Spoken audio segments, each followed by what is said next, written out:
Ternyata kamu bisa menganalisis pasar dengan melihat indeks Fear and Greed loh.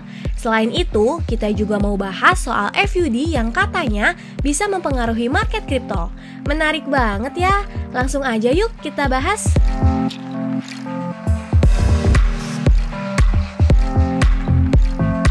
Fear and Greed adalah alat untuk membantu investor dan trader dalam menganalisis pasar dari perspektif lain.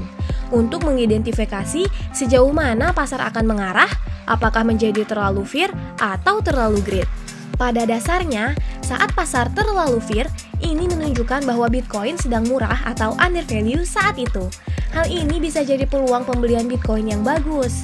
Sedangkan saat pasar terlalu greed, hal ini menunjukkan sebaliknya, di mana Bitcoin menjadi mahal dan jadi peluang untuk menjual Bitcoin yang tepat. Indeks ini disebut juga sebagai indikator Bitcoin Fear and Greed karena indeks ini hanya berlaku untuk aset kripto Bitcoin saja. Lalu, gimana dengan FUD? Apa yang membuatnya bisa mempengaruhi pasar? Fear, uncertainty, and doubt atau FUD adalah tindakan menyebarkan informasi yang meragukan atau belum diketahui kebenarannya.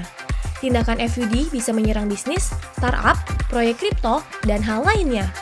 Istilah ini juga dipakai untuk menggambarkan sentimen negatif yang menyebar di sekitar peminat aset kripto dan investor saat adanya berita buruk atau saat pasar menunjukkan tren turun yang kuat.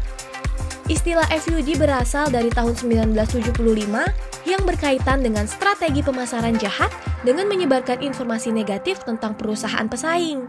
Hal ini bertujuan untuk merusak kredibilitas perusahaan itu melalui opini yang mengundang spekulasi jelek tentang produk atau layanan bisnis pesaing, sehingga pelanggan menjadi takut dan mereka kehilangan kepercayaan pelanggannya. Meskipun FUD dianggap sebagai praktik yang gak etis, tapi hal ini sudah sering terjadi di ruang bisnis.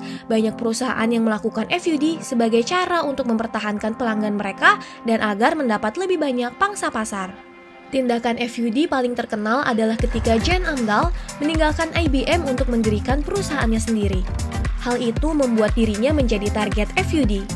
Amdahl dianggap sebagai orang pertama yang menggambarkan strategi FUD di industri komputer. Gimana?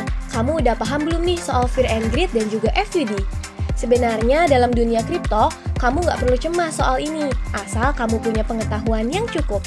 Di Indodax Academy ada banyak pengetahuan soal trading, aset kripto, dan cara analisisnya. Jadi sebelum beli atau jual aset kripto, perbanyak riset dan pengetahuan kamu ya. Do your own research, sampai jumpa di video selanjutnya.